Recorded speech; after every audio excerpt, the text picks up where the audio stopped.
Dictar una sentencia conlleva un largo proceso de pruebas, cargos, descargos, audiencias, pericias, etc. Luego incluso puede ser apelada y si no cabe se la ratifica. En fin, tiene un largo camino de maduración. Por eso la revisión de una sentencia ejecutoriada es un acto muy cerrado. De ahí que, bajo estándares internacionales, solo se la viabiliza por dos motivos muy claros: que existan nuevas pruebas o si se comprueba la existencia de la persona que se creía muerta, nada más. Y los únicos dictámenes que el Ecuador está comprometido a cumplir como miembro de la OEA son los de la Corte Interamericana de Derechos Humanos, que son para reparaciones del Estado hacia particulares y no para revisión de sentencias. Lenin. Fernando, Andrea, tan grande fue lo ocurrido ayer, tan escandaloso, tan impresentable, que los mismos integrantes del acuerdo legislativo se terminaron echando pues para atrás. Para hablar de estas vivezas partidistas, de estos ejercicios que también forman parte de aquello que solemos llamar democracia, nos acompaña ya Henry Cucalón, exministro de Gobierno. Abogado, buenos días, bienvenido a Contacto Directo. Buenos días, Lenin, muy buenos días con los televidentes. ¿Cómo se debe entender la intención de incluir pronunciamientos o recomendaciones de comisiones de derechos humanos como causal para aplicar recursos de revisión de sentencias ejecutoriadas? Usted es abogado, usted también es político, ¿cómo entendemos esto? Las reformas penales deben ser una aliada de la seguridad ciudadana, jamás de la impunidad. Lo que el Ecuador ha sido testigo el día de ayer es un fraude jurídico, una trampa con clara dedicatoria en sus artículos. Un proceso de revisión, como bien han señalado los antecedentes, es un proceso especial ante nueva prueba, ante un error de hecho. Lo único que cabe en este pronunciamiento es que si hubiera una sentencia de la Corte Interamericana, pero no meros dictámenes, en este caso de comités de derechos humanos que no son vinculantes y no son obligatorios. Eso atentaría, entre otras cosas, al principio de la cosa juzgada, la seguridad jurídica. Se están inventando un nuevo nivel, una nueva jerarquía por encima del ordenamiento jurídico, lo cual en el fondo no tiene una validez en derecho, sino que tiene fines politiqueros, tiene fines de ir hacia la impunidad. Esta imprecisión de no señalar directamente a la Corte Interamericana, sino a organismos, a comisiones de derechos humanos, estaba buscando elevar los informes de estas relatorías, de estos comités, al nivel de una sentencia de Corte Interamericana. Que no son órganos jurisdiccionales. Eso es importante aclarar. Distinto fuera una sentencia de la Corte Interamericana. Claro, eso no está en discusión. Exacto. Al no ser órgano jurisdiccional, es una mera referencia. Lo quieren elevar para que sea el justificativo de una operación política que sirva a la bancada que propuso eso, que fue lo de la Revolución Ciudadana, para el único fin que les interesa, la impunidad de su líder. Ahora, por un lado lo colocan en el articulado, por el otro en las disposiciones generales, la intención pues de establecer la impunidad como política de Estado. Allí se señala en la disposición general que se le daría pues 40 días a la Corte Nacional de Justicia para revisar de oficio las sentencias afectadas por el pronunciamiento de estos organismos, comités, kioscos con membrete de derechos humanos, donde quedaría, si llegara a pasar, si llegara a ser aprobado, la seguridad jurídica. Durante mucho tiempo se dijo que el COIP era prodelincuencial.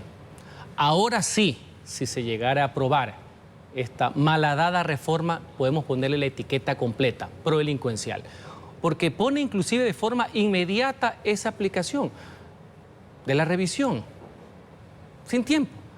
En el fondo, lo que quieren es apurar un proceso político mangoneando y manoseando el Código Penal, que debe ser la oportunidad para aprobar cosas que le interesan a los ciudadanos, para sumarnos a esta línea de la seguridad que está llevando el gobierno en este solo frente para enfrentar al crimen organizado, el narcotráfico, pero mientras tanto eso quieren distraer la atención, incluir ese artículo y lo peor, lo que sucedió ayer. Como premio consuelo dicen, vamos a separar la votación, pero en uno de los paquetes, si bien no ponen la revisión, ponen el tema de la exposición general único, que es más grave que el artículo en sí. Así que con más razón hay que estar atentos al desempeño, a la actuación, a la votación que vayan a tener los representantes ciudadanos, que son los asambleístas. Esto tiene dedicatoria, tiene nombre y apellido. Pero sin duda alguna, si acaba ahorita por la prensa, acaban de justificar el tema de la sentencia y hablan mal de los jueces que la dictaron. Esto tiene que ver con esa línea, tiene que ver con un debilitamiento también de las funciones de la Fiscalía, viejo anhelo de ese grupo político, porque recordemos que hay otro artículo donde el tema de la reserva en la indagación previa prácticamente la desbloquean hacia órganos administrativos y órganos políticos, entre los cuales está la Asamblea Nacional. Es decir, ahora, si es que pasa esa reforma, vamos a tener campaneros con corona, porque estos campaneros pues tienen inmunidad parlamentaria. No pueden ser juzgados, esta es parte también de la trampa y del fraude jurídico. Y en otros casos, el Consejo de la Judicatura, que pueda ver lo que pasa en una indagación cuando tiene funciones administrativas, están para comprar computadoras, no para entorpecer el desempeño de los jueces y de los fiscales, por citar un ejemplo. Entonces, uno ve que hay todo un andamiaje alrededor de la reforma, donde lamentablemente, Lenin y televidentes, se contaminan muy buenas iniciativas que sí tiene el proyecto de mención, donde hay aumento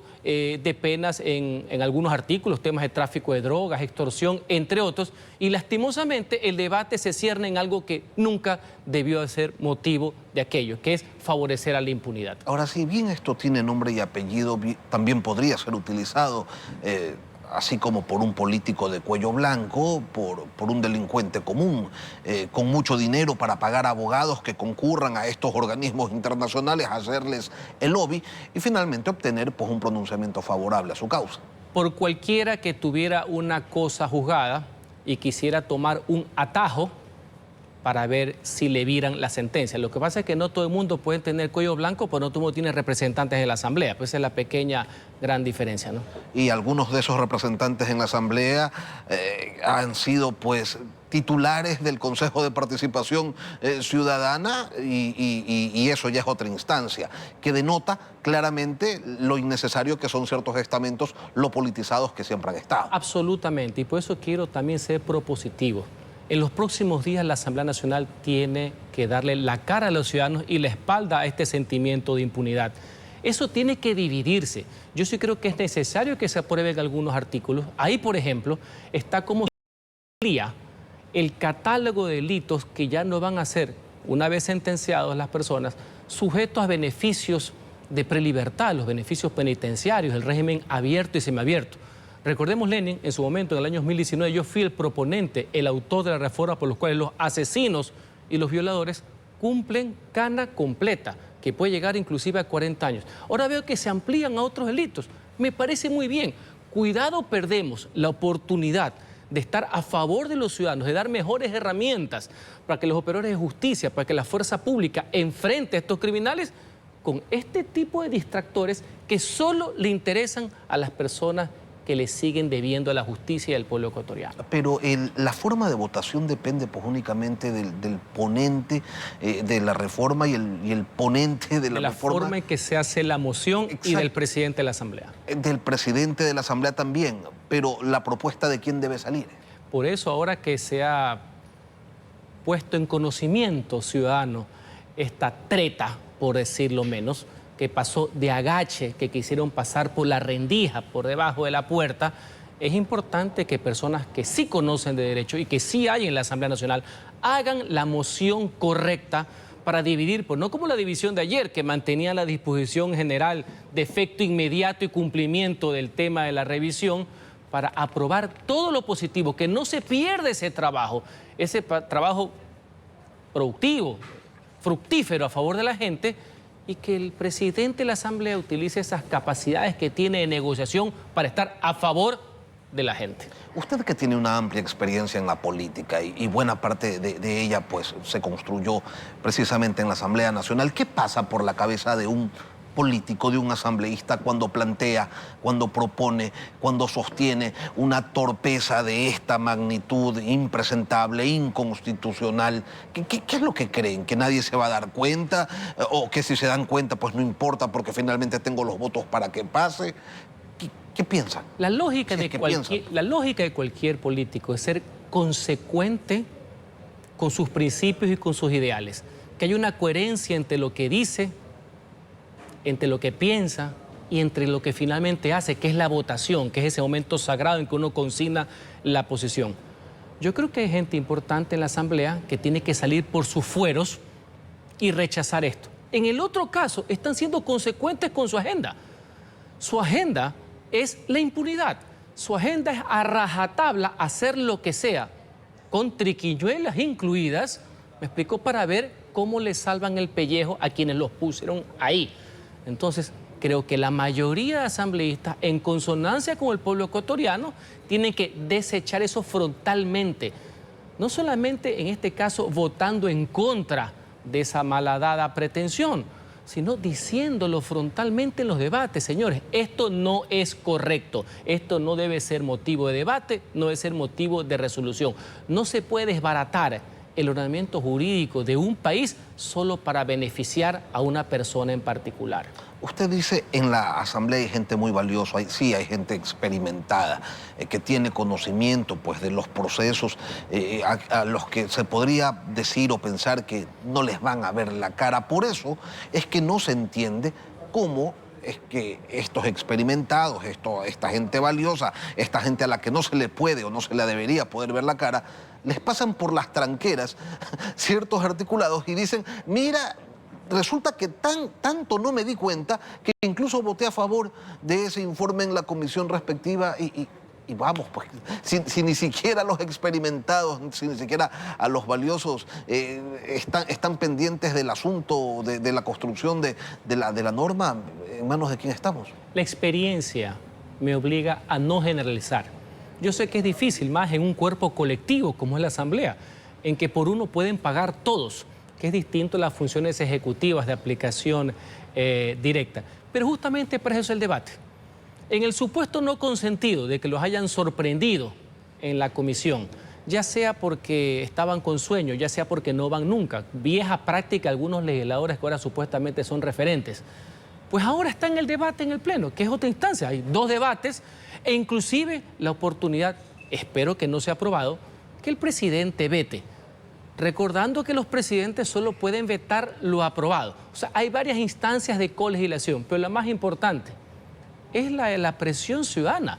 Los ciudadanos deben estar más atentos y más alertas que nunca, porque gracias a ellos y gracias a esa posición es que se ha generado el debate el día de ayer. Si no, esto hubiera pasado suavecito.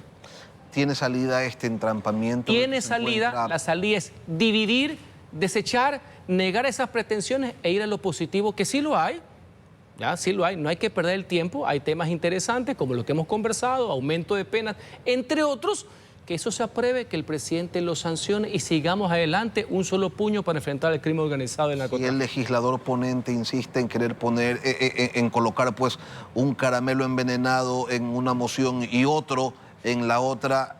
Está en la potestad del presidente de la Asamblea el decir, sáquenme ese artículo de allí, eso no lo vamos a votar. Está el manejo de la votación y lo más importante, ese grupo son 51, así que si las matemáticas no fallan, no debería ser aprobado nunca. Henry Cucalón, exministro de Gobierno. Gracias, Henry, por acompañarnos. Gracias, Lenin.